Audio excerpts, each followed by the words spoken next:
നമസ്കാരം. ഭാരത് ലൈവിലേക്ക് സ്വാഗതം. സാമ്പത്തിക പ്രതിസന്ധി രൂക്ഷമായതോടെ സംസ്ഥാനത്ത് ട്രഷറി നിയന്ത്രണം കടുപ്പിക്കാൻ കെ എൻ ബാലഗോപാൽ 25 ലക്ഷം രൂപയിൽ നിന്നും ട്രഷറി നിയന്ത്രണം 5 ലക്ഷമാക്കി കുറയ്ക്കും. ഓഗസ്റ്റ് 19 മുതൽ ട്രഷറി നിയന്ത്രണം 5 ലക്ഷമാക്കുമെന്നാണ് ലഭിക്കുന്ന സൂചന. സാമ്പത്തിക വർഷാരംഭത്തിൽ തന്നെ ട്രഷറി നിയന്ത്രണം 5 ലക്ഷമാക്കിയിരുന്നു. കഴിഞ്ഞ മാസം ഇത് 25 ലക്ഷമാക്കി ഉയർത്തുകയും ചെയ്തു.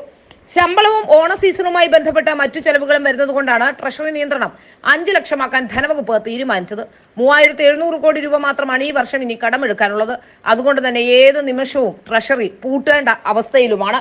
ശമ്പളവും പെൻഷനും നൽകാൻ തന്നെ 5000 കോടി രൂപയ്ക്ക് മുകളിൽ ചെലവുകളുണ്ട്. മറ്റു ചെലവുകളെല്ലാം കർശന നിയന്ത്രണം ധനവകുപ്പ് ഏർപ്പെടുത്തും. മുഖ്യമന്ത്രി വാഗ്ദാനം ചെയ്ത ക്ഷാമബദ്ധ അടക്കമുള്ള ആനുകൂല്യങ്ങൾ പ്രതിസന്ധി ചൂണ്ടിക്കാട്ടി ഈ വർഷം പ്രഖ്യാപിക്കില്ല.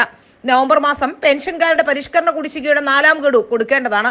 600 കോടിയാണ് ഇതിന് വേണ്ടത്. ഇതും നീട്ടിവെക്കുമെന്നാണ് ധനവകുപ്പിൽ നിന്നുള്ള സൂചന. വയനാടിന് കേന്ദ്ര സഹായമായി 2000 കോടി ആവശ്യപ്പെട്ടെങ്കിലും അത്രയും തുക ലഭിക്കുമെന്ന പ്രതീക്ഷ ധനവകുപ്പിന് തന്നെയില്ല.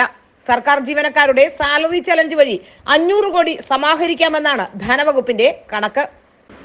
കഴിഞ്ഞ മാസം ട്രഷറി നിയന്ത്രണത്തിൽ ചില ഇളവുകൾ വരുത്തിയിരുന്നു. 5 ലക്ഷത്തിൽ നിന്ന് 25 ലക്ഷമാക്കി മാറ്റിയത് പലർക്കും പണം കൊടുക്കാനുള്ളതാണ് എന്ന ആരോപണം ഉയർന്നിരുന്നു.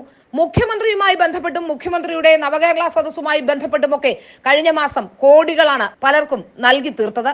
അതുകൊണ്ട് തന്നെ അതിനുശേഷം വീണ്ടും 5 ലക്ഷം എന്ന ട്രഷറി നിയന്ത്രണത്തിലേക്ക് കാര്യങ്ങൾ എത്തിക്കുകയാണ്. എത്ര തന്നെ പണമില്ലെങ്കിലും പിണറായി വിജയന് മുഖം മിനുക്കാനും പിണറായി വിജയന് പരസ്യത്തിൽ അഭിനയിക്കാനും എല്ലാം തന്നെ സിനിമാ തിയേറ്ററുകൾ കീഴടക്കാനും ഒക്കെ പണമുണ്ട് എന്ന് തന്നെയാണ് നമുക്ക് മനസ്സിലാക്കാൻ സാധിക്കുന്നത്. സാധാരണക്കാരായ ജനങ്ങൾക്കും സർക്കാർ ഉദ്യോഗസ്ഥർക്കും മാത്രമാണ് നൽകാൻ കേരള സർക്കാരിന്റെ കയ്യിൽ പണമില്ലാത്തത്.